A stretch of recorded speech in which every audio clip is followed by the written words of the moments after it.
Beba e ficará saudável em poucos dias. Pinóquio olhou o copo, fez uma pequena careta e depois perguntou com voz queixosa: É doce ou amargo? É amargo, mas é para o seu bem. Se é amargo, eu não quero. Acredite em mim, beba. Não gosto de coisas amargas. As Aventuras de Pinóquio, de Carlo Collodi, ou Carlo Lorenzini, esse grande escritor florentino, nascido na Itália, que vai lutar pela unificação no século XIX da Itália, a Itália que não era unificada, haviam vários reinos ali na Itália, e ele vai participar dessa luta. Alessandro Manzoni, grande escritor italiano, um dos pais da literatura italiana, ao lado ali de Dante Alighieri, né? Vai escrever aquele belíssimo romance Os Noivos, onde ele vai, um romance histórico, vai tratar também sobre esse aspecto histórico da Itália.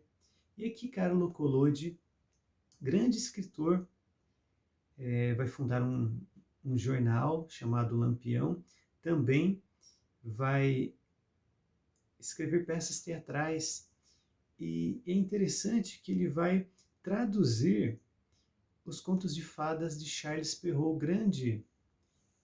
grande escritor francês, Charles Perrault, que reuniu, né, compilou tantos contos de fadas conhecidos. Ele vai traduzir, e em Pinóquio nós teremos aqui um conto de fadas moderno, onde nós teremos a aventura minha, a sua aventura, a aventura de sermos pessoas, de nos tornarmos pessoas humanas. São João Paulo II, na carta aos artistas, eu já mencionei aqui algumas vezes em vídeos anteriores, uma carta destinada aos artistas. Ele vai dizer que a beleza é a chave do mistério e o apelo à transcendência.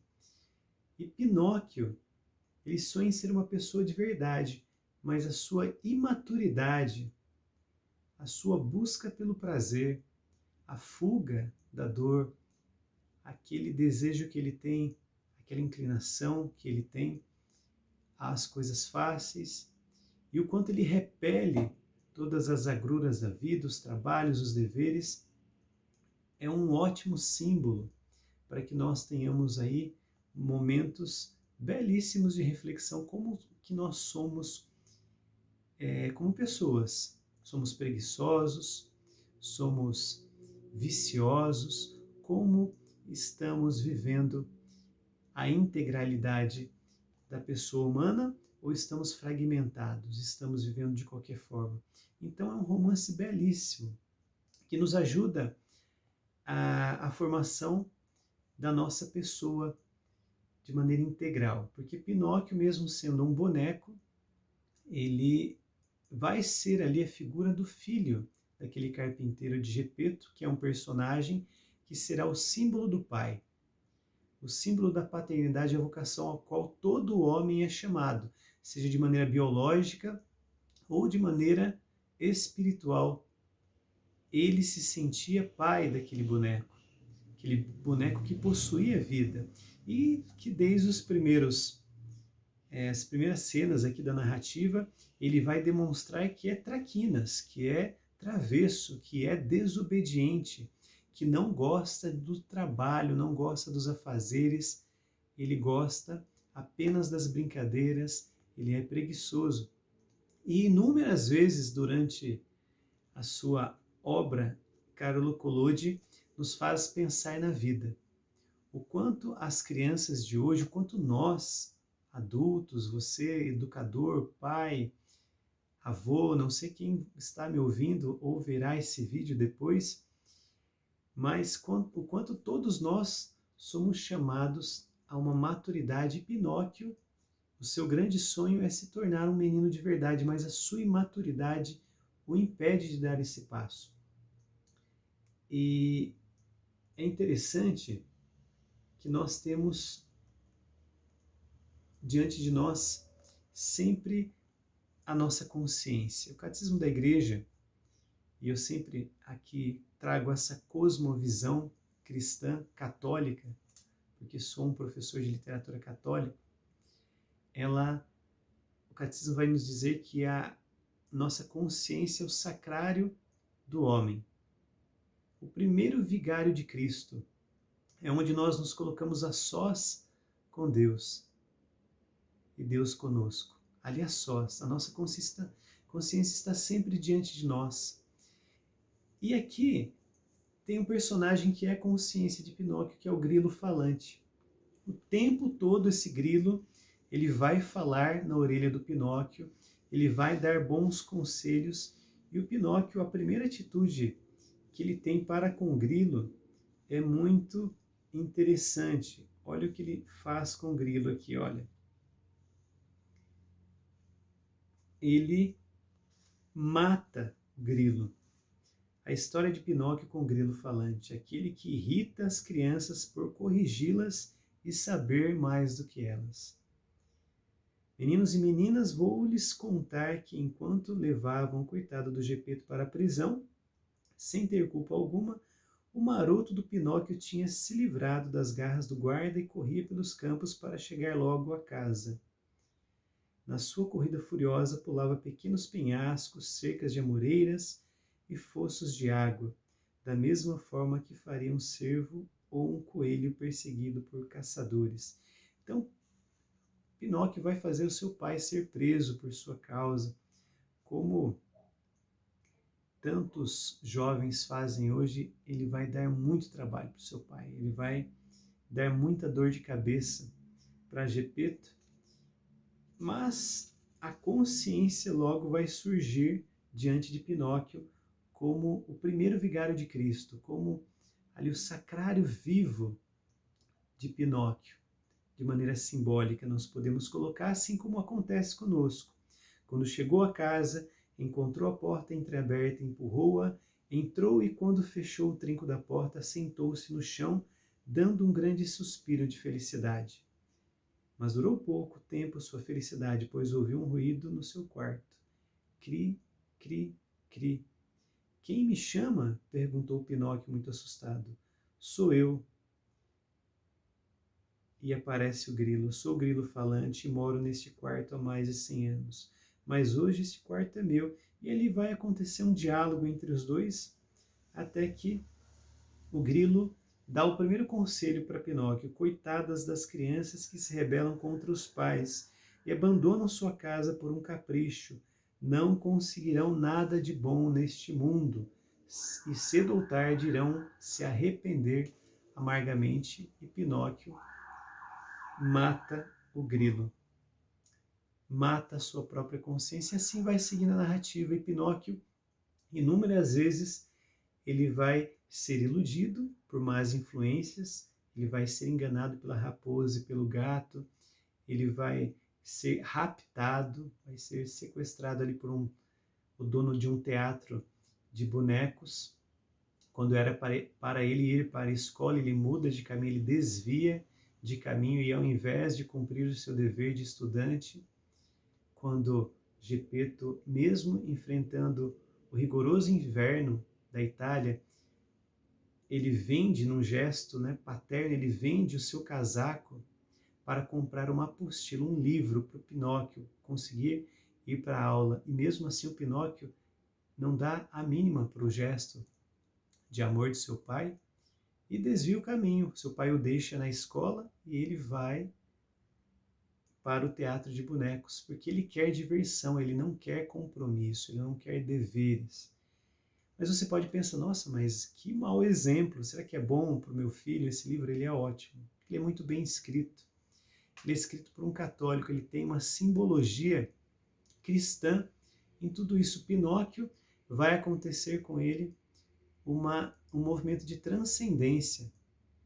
Este boneco que sonha em ser um menino, mas tem atitudes animalescas, atitudes de uma coisa e não de alguém. São Tomás de Aquino, ele vai nos dar essa diferença de maneira muito bonita, né? Esse conceito antropológico, essa visão correta da pessoa humana. ele vai dizer que é diferente uma pessoa de um indivíduo. A pessoa é uma totalidade constituída de corpo e alma espiritual, inclinação para o outro, para o amor, para a dádiva de si mesmo. A pessoa é capaz de ser e tem vontade de ser. Pinóquio, ele queria ser pessoa, mas ele agia como indivíduo. Indivíduo é comum a todos os entes materiais, busca entender, atender suas necessidades de sobrevivência. Ele era puro instinto, ele era arrastado por suas paixões. Se ele não queria trabalhar, ele não trabalhava. Se ele não queria estudar, ele não se esforçava para estudar. Se ele queria diversão, ele se divertia. Se ele queria comer, ele comia.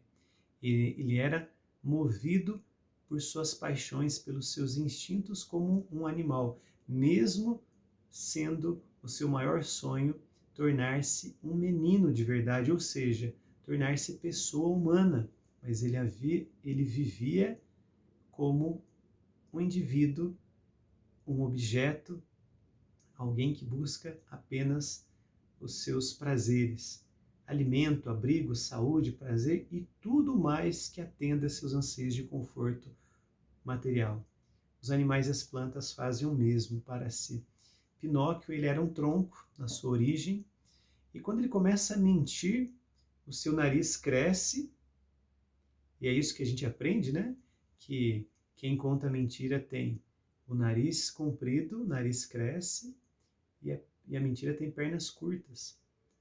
Ou seja, simbolicamente, a mentira não chega longe, porque tem pernas curtas, e ela é facilmente reconhecida. Porque uma pessoa com o nariz muito comprido, ela é de longe reconhecida. E toda essa simbologia vem trazer para nós a ética das virtudes, o quanto nós precisamos ensinar para os nossos filhos. Esse livro aqui, quando eu li para o meu filho Theo, ele tinha de 3 para 4 anos. Ele não tinha 4 anos completos ainda. E ele se apaixonou pelo Pinóquio, que é muito bem escrito, é muito interessante. É uma aventura, uma narrativa muito bem construída, em que nós podemos perceber todos esses meandros simbólicos. Por exemplo, a roupa do Pinóquio é feita ali com o único material que ele tinha, que Gepeto tinha. Ele vai costurar ali, vai pegar uma cortina e costura, e vai fazer o chapéu do Pinóquio de pão. É um chapéu feito de pão. E Pinóquio tem um momento da história em que ele vai mendigar. Ele está com fome, ele vai mendigar alimento, e ali irritado, porque ele está a tocar um sino, irritado, a pessoa que ele está pedindo, ali um velhinho, abre a janela e joga um balde de água fria na cabeça de Pinóquio. Ali acontece o batismo, é a simbologia do batismo. O seu chapéu de pão, claro que da Eucaristia. Nós estamos falando de um autor católico, então nós temos inúmeros elementos de catolicidade na obra.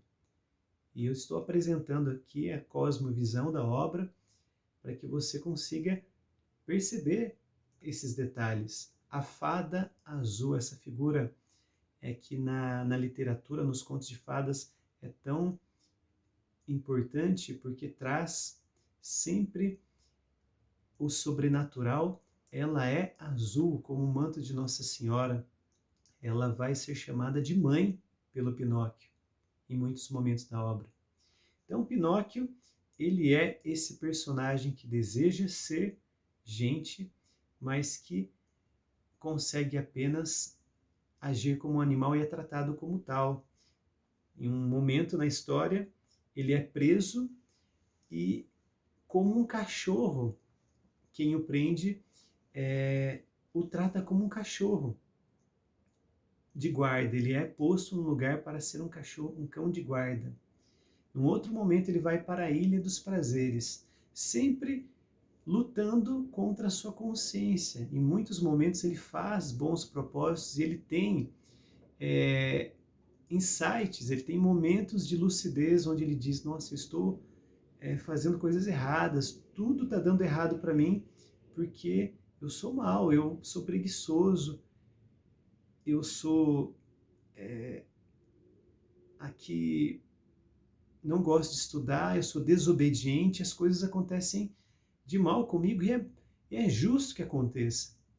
Em alguns momentos ele tem essa lucidez, esses momentos de consciência do Pinóquio são muito bonitos na obra, mas ele sempre tem também uma má influência, um mau amigo que o leva, que o arrasta, e assim vai acontecer de tal forma que ele vai parar na Ilha dos Prazeres. Nessa edição aqui é Ilha dos Prazeres, o nome do lugar, é uma terra de brincadeiras, uma terra da fantasia, onde as crianças não têm compromisso com os estudos, com os afazeres, é só prazer, diversão, prazer, prazer, mas as crianças que ali estão vão se tornando animais, vão emburrecendo, elas vão ganhando mesmo ali orelhas de burro, focinho de burro, até se transformarem num burro completos. E ali o dono do lugar irá escravizá-los e vendê-los depois, vender esses burros, e Pinóquio vai acontecer a mesma coisa com ele. Mas em tudo isso sempre haverá esperança. Como nós estamos falando de um autor católico, de um autor, e eu trago mais uma vez essa cosmovisão, há sempre a virtude da esperança. Então, sempre acontecerá alguma coisa com Pinóquio que irá fazê-lo se redimir daquilo. Então, mesmo depois de burro, ele é jogado no mar com uma pedra amarrada nele, sacrificado, mas ali os peixes irão comer a sua carcaça de burro e mais uma vez ele vai se transformar em boneco e vai flutuar. Então a história é extraordinária, nos prende do começo ao fim. Eu convido você a ler para os seus filhos, leia para os seus sobrinhos, para os seus netos, leia. Se você conhece apenas o desenho da Disney, que eu volto a dizer, é uma versão muito reduzida, muito empobrecida, se comparada com a história literária de Carlo Collodi. É um dos livros que nós saímos muito melhores depois que entramos. Não deixe de dar o seu like aqui no vídeo, de fazer o seu comentário se você conhece a obra e de deixar também aqui a sua indicação de livro que nós podemos analisar. Siga o nosso canal para que nós possamos alcançar muito mais leitores, sempre falando a respeito da beleza, das virtudes e de livros que nos ajudam a nos tornarmos pessoas de verdade. Um forte abraço.